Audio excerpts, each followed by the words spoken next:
Assalamualaikum warahmatullahi wabarakatuh. Bismillahirrahmanirrahim. Alhamdulillah wassalatu wassalamu ala rasulillah Sayyidina maulana Muhammad wa ala alihi wa ashabihi wa mawalah. Wala hawla wala quwwata illa billah, amma ba'd. Pada segenap teman-teman mata kuliah Tafsir Gharibil Quran yang kami hormati, mohon maaf atas keterlambatan kami dalam mengirimkan video pada pembahasan kemarin, yakni peribahasa Arab sebagai solusi memaknai Gharibil Quran.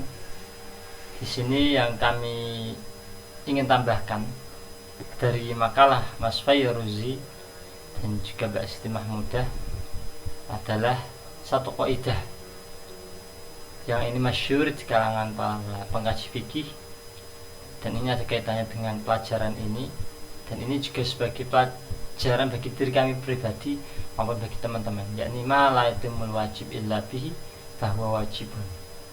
Sesuatu yang tidak bisa sempurna hal wajib itu kecuali dengan sesuatu itu, maka hukum sesuatu itu ialah wajib. Secara kaidah ini ada dalam kaidah fikih. Kalau kita belajar tafsir, ada kitab Al-Qawaidul Hisan, itu membahas tentang kaidah tafsir. Tapi kalau di sini kaidah fikih, tapi bisa kita ambil dalam kita memahami tafsir. Apa itu? Kalau kita ingin mempelajari sesuatu, kalau bahasanya fikih biasanya, kalau kita mau sholat itu bisa sah dengan syaratnya kita harus punya wudu, maka hukumnya wudu ialah wajib. Wudu wajib kenapa? Karena wudu bisa wajib jika wudu itu digunakan untuk sholat. Karena sholat wajib, maka sholat dihukumi wajib karena itu adalah ibadah, dan wudu pun menjadi wajib jika itu digunakan untuk sholat. Termasuk kita dalam memahami tafsir, jika kita ingin benar-benar menjadi mufassir, kita ingin bergelut dalam dunia Al-Quran, kita ingin menyelami Al-Quran, maka kita harus setidaknya sedikit banyak harus bisa bahasa Arab. Hukumnya apa, Pak? Kita belajar bahasa Arab, hukumnya wajib jika kita memang tujuannya kita ingin menjadi seorang mufassir Al-Quran, dan belajar ini hukumnya wajib, maka kita untuk mengetahui Al-Quran diantaranya pirantainya, alatnya banyak sekali. Kalau dalam balaghah ada badi' bayan ma'ani, kalau dalam fikih ada fikih usul fikih, ada kaidah fikih.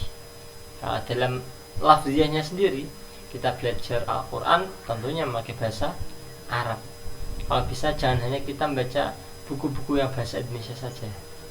Ini yang menjadi riskan. Kadang kita mengetahui hal sesuatu Al-Quran, buka terjemahannya, lalu kita mengatakan ini dan ini. Ini yang perlu menjadi catatan. Dalam pelajaran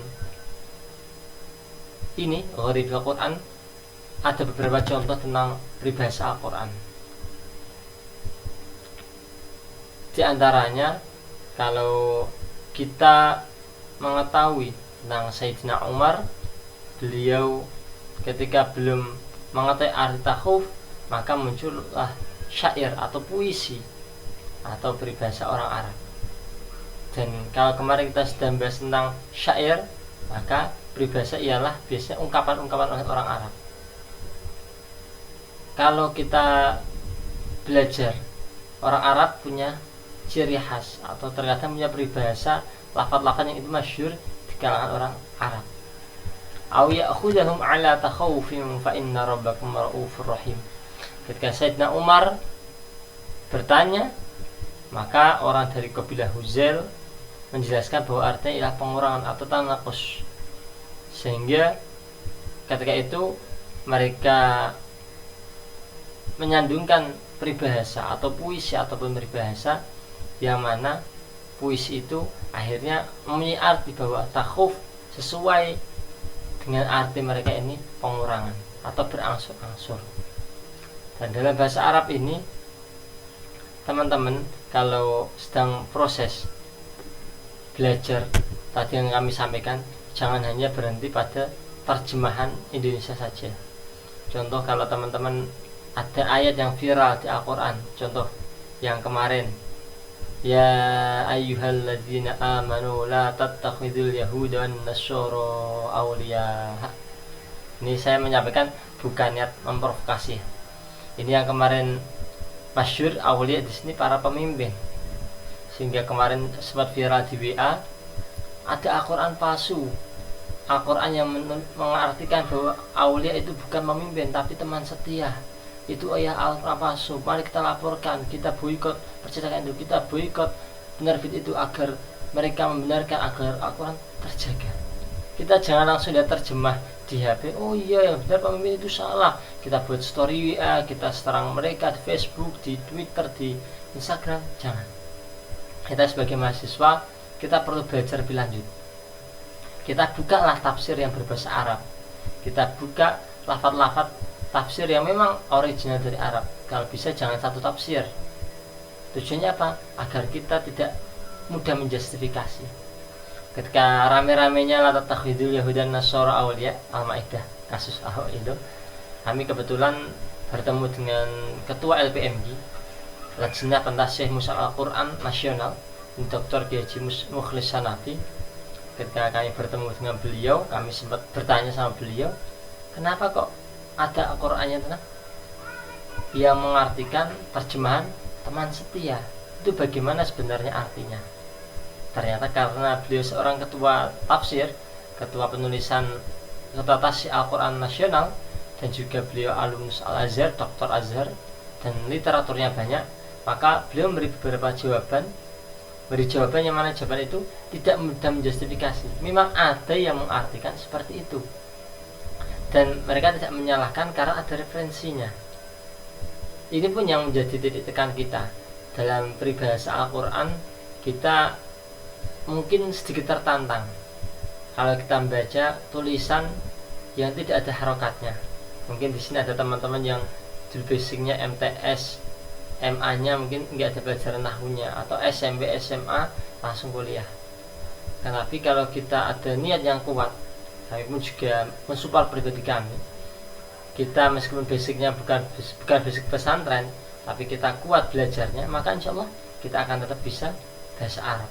Nggak ada harokatnya sedikit banyak, insya Allah kita akan bisa, asal kita ada niat.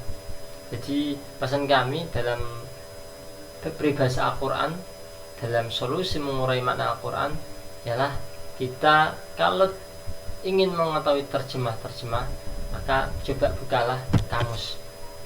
Kalau kalian punya kamus, bukalah kamus yang manual seperti Al-Munawwir, kamus Muhammad Yunus. Jika kelihatannya kok mahal Pak, download aja di aplikasi. Di aplikasi kami kemarin sudah pernah kami sampaikan, setidaknya ada beberapa kamus. Ini ada kamus Lisanul Arab, ada kamus Arab Indonesia, dan juga ada kamus Al-Ma'anil Quran. Sehingga dalam menafsirkan, kalau kami bisa buat quote itu, kami biasanya menggunakan referensi dari berbagai tafsir. Kami pakai tafsir yang standar dulu, ini tafsir Jalalain, lalu dikuatkan dengan nanti biasanya kami untuk menjelaskan tafsir Ibnu Katsir.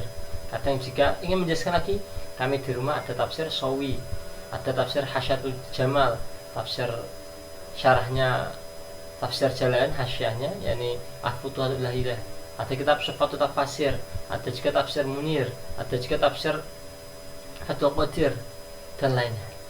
Jadi kita kalau membaca, kalau satu ayat kita mengkobalah dari berbagai tafsir, itu biasanya ada sisi-sisi yang berbeda, dan itulah nilai kita. Terkadang ada peribahasa-peribahasa Al-Quran, peribahasa-peribahasa yang mengungkapkan Al-Quran ada di satu tafsir, tapi tidak ada di tafsir lain. Yang mana semua itu saling melengkapi, bukan saling menyerang. Demikian yang kami tambahkan dalam pertemuan ini. Kurang lebihnya mohon maaf. Waalaikumsalam warahmatullahi wabarakatuh.